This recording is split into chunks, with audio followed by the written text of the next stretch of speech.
done very well. You must be very proud. I am, yeah, did quite well. How well did you do as well as you thought you were going to do? Yeah. I got 3 Bs, and that's what I was kind of hoping for. Okay. I wanted an A in something, but I mean, it happens sometimes, but you know, getting the A is hard anyways. So. Yeah. Do you know what I got? What did you get? Got 2 E's.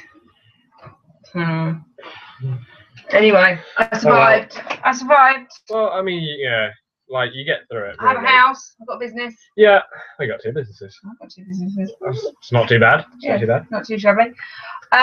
Okay, so if you were going to tell people, like, so people who are just starting their GCSEs. Yeah. Sorry, if they're just starting their A levels, who they've just got their GCSE results, because GCSE is G Day today. Yeah. What would you say to them? Don't get cocky. Just don't do it, is what I would say. Because that's what I did in my first year. I did well. I got 8 A's and a B at GCSE. Yeah. I went to college in Islington. Went to Islington Sixth Form College, and I basically got cocky, and I didn't do the amount of work I should have done. Yeah. I started working too late. I was focusing on the wrong things, and I pretty much paid no attention to one of my A levels. Oh really? Why? Because you thought you were so good at it? No, because I think I lost interest in it because I got bored in it for many reasons. But it was government and politics, which I enjoy as a subject, but just for many reasons it was kind of, I think, just as the year dragged on, because I was doing maths at the same time, which I wasn't very good at. Okay. So I was spending a lot of time doing maths. So what did you dump government and politics? No, I got a U and a D in the exams and in the overall. That's almost as bad as me. Yeah. And that was in the first year. Yeah. So what happened was, after my results day, I was devastated because it was actually like we came back from holiday because we'd been away over results day, and when we came in at about 11 o'clock at night, you know, there was this envelope from college with my name on it. Was it steaming? Was it smoking? It was pretty bad. It smelled really bad. It was not nice. But I opened it and those were my results. I was really upset because I didn't think I'd done well in it, but I didn't think I'd done that bad. Yeah. I think I was kind of living my own delusion. Okay. Because I thought I was better than that. I mean, I don't know about you, but for me, yeah. I'm so old. I did O levels, but moving from O levels to A levels, so GCSEs to A levels, yeah. It was such a leap. Because if you are, yeah, you know, yeah, you know, it's just a very different kettle of fish. And I think, and I've done, despite my rubbish A levels, I have done degrees since. Yeah. In the plural, and I think the leap from A levels to degree is nowhere near as hard as the leap between GCSEs and A levels, and I don't think they tell you that. I don't think you're aware. Yeah, I mean, we were kind of told that, but it wasn't really something that we took seriously. Yeah. Like even then I think because we'd found GCSE so difficult, we were like, well, how much harder can it get? And then and then we got to A level, and it was like, oh. Yeah. This is actually really hard.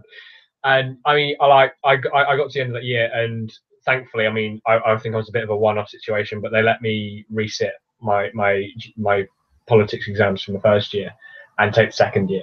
Okay. And I worked my arse off on that. I dropped the math, so that was gone. So yeah. I was doing I was revising for AS politics away from class. I wasn't getting very much help from college. I wasn't getting any lesson time from it, but my teachers were there when I wanted to talk to them. I was also getting help from a family friend of ours, and he was great.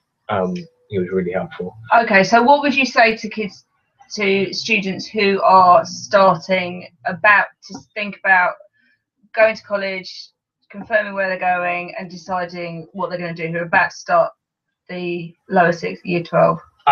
Work hard. Work really hard, because from the beginning. Yeah, pretty much from day one. Just go in there and work hard. I mean, you don't need to be revising every day like the second you go in, but once you get back from Christmas, start doing like an hour a day, at least. Because if I figure out if you do an hour a day, for a half term of 6 weeks, then It's quite a lot of hours. yeah, then you end up with about a week and a half worth of extra time that you've worked on your subjects. Follow the process. Don't Yeah. don't just think about the results. Just do. Yeah. Follow the process. Just do the work. Yeah. I mean, and like, be prepared. Like, just be aware that it's difficult. It's not easy. It's hard. It's very hard. So really, just kind of get on with it. Like, the harder you work in the lead up to it, The easier it will be. the easier it will be when you actually get to the exam. Because like, just because you failed at something doesn't mean that you fail forever. I mean, like, I had a friend of mine got a U in his maths, and he's now going to Cambridge to study history because he had other subjects. So so especially if it's important and it's something that you want to continue in second year, like government and politics, then work hard at it, because there's no point in you messing up the first year, having to resit the exams the next year, and spending so much time working on everything else that you could have just pushed a bit harder. I mean, what annoys me as well is I could have gotten better grades in the first year for my other two subjects, for history and English literature. If I'd pushed harder in all of my subjects, I could have gotten better grades. I kind of think also that fair enough. But I also think that kids, those grades are not the be all and end all of your life. No, I know sometimes no. these days you feel that they are, but they're not. There are plenty of opportunities that come because of it. I'm not saying don't work hard. If you're gonna be at school, if you're gonna do the exams, you might as well do as well as you can. But it doesn't work out like that for everybody, and not everyone finds it as easy. No. And it isn't for everybody, and it isn't for everybody at that time either. So I mean, there were a couple of people I knew who dropped out of A levels completely, and they did BTEC instead, and they got really good grades. And actually performed better at BTEC. Yeah, they enjoyed it and performed better in BTEC than they would have than they were and would have in A levels. Yeah. And now they're going to uni. Like good unis as well. And I think some people feel forced to go down an A-level route when it isn't necessarily for them. No, it may not necessarily be for them at the right time, because there's no reason to say that you won't go back to that at a later stage. So what I would say about uni though is, if you have a university in mind, and more importantly a course in mind, look at that university, because some of them will say, okay, right, we want at least this grade in this subject. So you may have to communicate with them and say, well, I want to do BTEC instead. And if I get like 3 distinctions, will you still accept me, even if one of them isn't this specific subject? So I mean, I know that goes for things like history, politics, English as well, maths, physics, like most of the stuff that's really that you kind of need a basic knowledge of to move on with. Like psychology and law and things, you can kind of you can start that do anything really, and you can start that at a degree. In fact, for law, a lot of universities and also employers prefer if you do law at degree level, because they feel like universities. Some of them don't want you to do law at degree level. Some of them want you to do like a classic. Yeah, no, that's true actually.